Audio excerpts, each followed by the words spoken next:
벌써 영상이 8부로 들어서고 있습니다. 오늘 영상의 제목은 교인들은 현금 인출기입니다. 목사들의 만행 이대로 좌시할 것인가?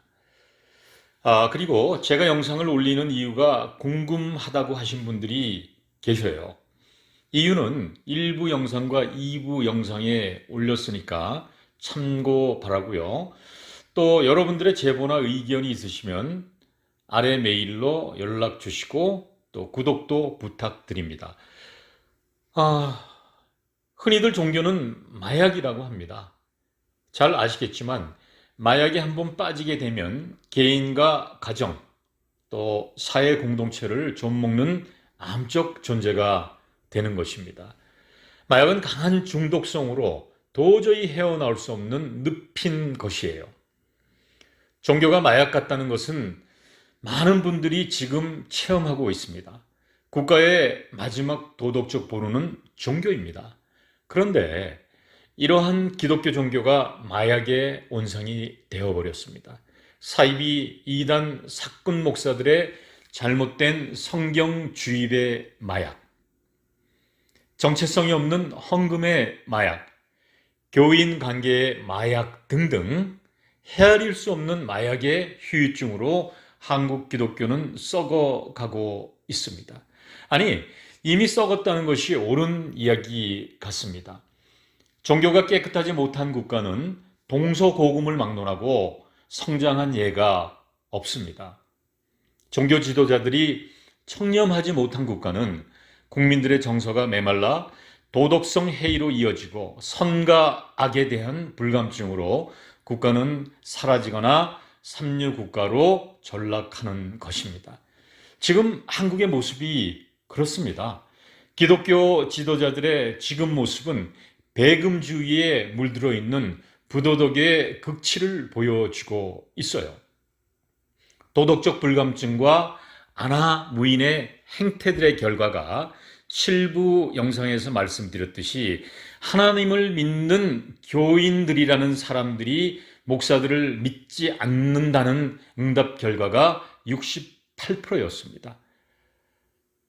68% 이상의 교인들이 자신들의 영적 지도자라는 목사들을 믿지 못하고 주일 설교를 듣고 있는 것이에요. 믿을 수 없는 현실입니다. 매년 기독교인들이 이탈은 증가하고 있고 기독교 지도자라고 하는 사람들은 하나님의 말씀 증거에 대한 이해력 부족과 태만 그리고 정치적인 목적을 가지고 정작 본인들의 업인, 목회직을 수행하지 못하고 있는 것이 현실입니다. 돈에 눈이 멀었고 파당에 눈이 멀어버린 한국 기독교. 이제는 비극의 종말만이 기다리고 있는 듯합니다.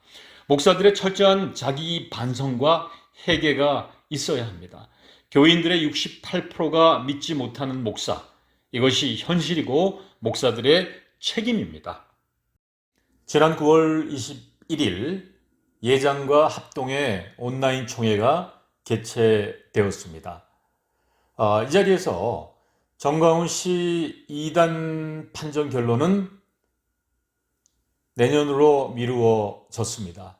이유는요, 시간이 부족하다고 합니다.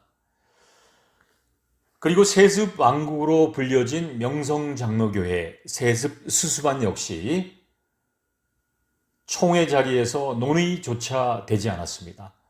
따라서 결론은 김하나 목사는 내년부터 명성교회 담임 목사 세습에 완전하게 성공한 것입니다. 대를 이어서 다음 손자까지 대대로 세습이 될 것 같습니다. 참 대단한 권력의 힘, 북한 정권도 아닌데 말입니다. 축하합니다.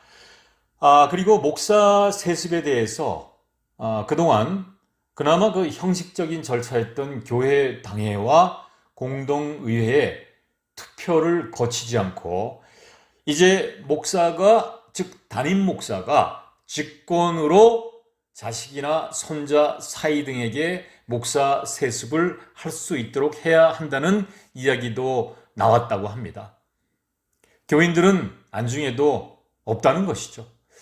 이제 한국 기독교는 비리의 하류가 아니라 온상이 되어 버렸습니다. 한국 기독교의 세습 시발점은요, 1997년 유명한 강남 소재 충현교회 담임이었던 김창인 목사가 그 아들인 김성관 목사에게 자리를 물려준 것이 시발점이었습니다. 이로 인해서 강림교회, 소망교회, 임마누엘 교회 등 많은 교회가 세습에 성공하게 되고 이것이 선례가 되어 지금까지 세습에 대해서 전혀 죄책감 없이 진행되고 있는 것입니다.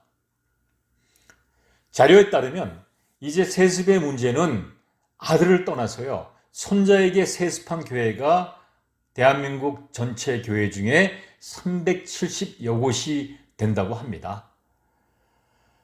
지난번에도 말씀드렸듯이 세습이 아주 나쁜 범죄 행위인 이유는요, 공동의 재산, 즉 교인들과 구성원들의 재산이 개인에게 넘어가는 사유화가 된다는 것입니다. 그것도요, 세금 한 푼 내지 않고 말입니다. 지난 영상 참조 바랍니다. 세상은 혼탁하고 정의롭지 못하여도 교회는 이러면 안 되는 거 아닌가요? 기독교가 목사들이 이제는 통제 장치 없는 거대 악이 되어 버리고 말았습니다. 그런데 교인들 대부분이 자신의 헌금 사용처에 대해서 관심이 없습니다. 그동안 목사들의 세뇌 방법이 성공한 것입니다. 헌금은 하나님께 드리는 것. 이런 슬로건이 먹혔다는 것이죠. 하나님께 드리는 예물이기에 그것이 더욱더 투명하게 사용되어야 합니다. 이런 이유로 교인들은 은행의 현금 인출기 역할만 하는 것입니다. 통계에 따르면 교인들 월 수입의 25% 이상이 교회와 관련된 지출이었습니다. 예를 들어서 100만 원의 월 수입 중 25만 원이 교회 지출인 것입니다. 여러분들은 현금 인출기들이었던 것이에요. 우리가 교회에 헌금 내는 것도 중요하지만 우리가 헌금한 금액이 얼마나 투명하게 기독교 본질인 헐벗고 굶주리고 있는 이웃과 사마리아 땅끝까지 복음을 전하는 곳에 사용되는지 알아야 한다는 것입니다. 통계가 있어요. 헌금이 어디에 우선적으로 사용되길 원하나? 첫 번째가 사회봉사 및 구제였습니다. 두 번째가 국내 전도 활동이었고요. 세 번째가 해외 선교 활동, 네 번째가 교회 운영과 유지, 다섯 번째가 예배 및 교육 활동, 여섯 번째가 교육자 사례비 순이었습니다. 예레미야 5장 31절에 예언자들은 거짓된 것을 예언하며 제사장들은 그 예언자들의 지시에 따라 다스리고 내 백성들은 그것을 좋게 여기고 있으니 그 결과는 뻔한 것이다. 성경의 문맥을 보면은요, 이렇게 되어 있습니다. 사기꾼들이 참이라고 자신을 지칭하고 있고 사이비 사꾼 이단 목사들은 거짓 예언자들의 지시에 따르고 그것을 또 백성들은 즐겁게 생각한다고 하고 있습니다. 상식적이지 못하고 성경적이지 못하고 예수님의 방법이 아니라고 성경은 지적하고 경고하고 있는 것입니다. 크리스천 포스트지에 이런 기사가 나왔습니다. 리고니어 미니스트리즈의 교육 담당자이면서 신학 교수입니다. 싱클레어 펄커슨이라는 박사가 21세기 기독교의 가장 큰 위협은 무엇이라고 생각하느냐라는 질문에 이렇게 대답했습니다. 전 세계 기독교인들이 이슬람보다 더 위협적이다. 이슬람은 복음을 절대 무너뜨릴 수 없지만 그러나 기독교인들은 쉽게 복음을 무너뜨릴 수 있고 또 무너뜨리고 있다라고 이야기를 했습니다. 즉, 교회가 전 세계에서 현실 기독교의 가장 큰 위협이 되고 있다. 이렇게 진단했다는 것입니다. 성경 구절을 한 번 더 보겠습니다. 요한계시록 2장 13절과 15절에 보니까 하나님께서 이렇게 이야기합니다. 나는 내가 어디에 사는지 안다. 그것은 사탄의 왕자가 있는 곳이다. 그러나 너는 내 이름을 굳게 잡고 나의 신실한 증인 안디바가 사탄이 사는 그곳에서 죽임을 당하던 때에도 나를 믿는 믿음을 저버리지 않았다. 그러나 내가 너에게 한두 가지 책망할 일이 있다.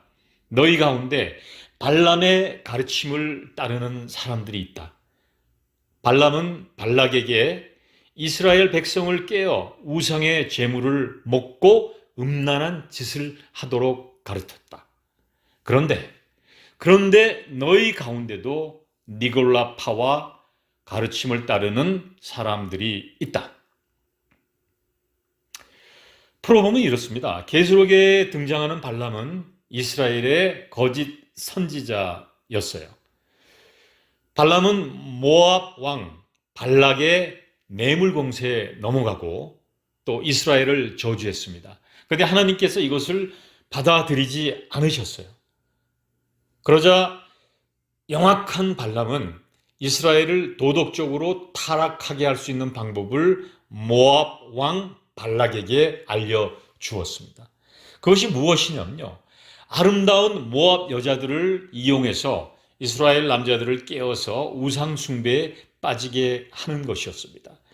발람의 이러한 계략으로 이스라엘은 모압 여인들을 아내로 맞아들였고 음란한 우상 숭배에 빠졌고 그 결과 연병, 즉 말하면은 장티푸스가 되겠습니다. 연병으로 2만 4천 명이 죽었습니다. 민수기 25장 1절 9절에도 역시 발람의 교훈은 세상의 타락과 타협이었다는 것입니다. 오늘날 교회의 모습, 목사들의 모습이 이런 것이라고 생각합니다. 마지막으로 많은 목사들이 강단에서 우파, 좌파를 논합니다. 과연 이 사람들이 우파와 좌파에 대한 이해나 제대로 하고 있을까요? 정치적 이해 득실에 따라서 우파와 좌파를 분리하려는 태생적 무식의 소치인 것 같습니다. 아니, 하나님 나라에 우파, 좌파가 어디 있습니까? 교회에서 우파, 좌파, 그리고 정치적 선동을 일삼는 목사들은 더 이상 하나님의 사람이 아니라 세상 집단에 속한 사이비들인 것입니다. 만일 이러한 교회를 다니시는 분들은 빨리 선한 목자들이 이끄는 교회로 적을 옮기시기 바랍니다. 이 사람들은요, 언제든지 이익의 향방에 따라서 교인들을 배반하고 하나님을 배신할 사람들입니다. 더 이상 사이비 이단 사꾼 목사들에게 세뇌되어서 잘못된 믿음을 갖지 마시고 잘못된 믿음의 사슬을 끊고 하나님과 가까워지시기를 바랍니다. 이제 기독교인들의 기도와 자기 성찰이 정말 필요한 시대인 것 같습니다. 그리고 다음 9부 영상은요, 기독교계의 뜨거운 감자인 교회 노동조합 설립에 대한 이야기를 하고자 합니다. 여러분들 코로나 바이러스 조심하시고요. 또 뵙겠습니다. 감사합니다.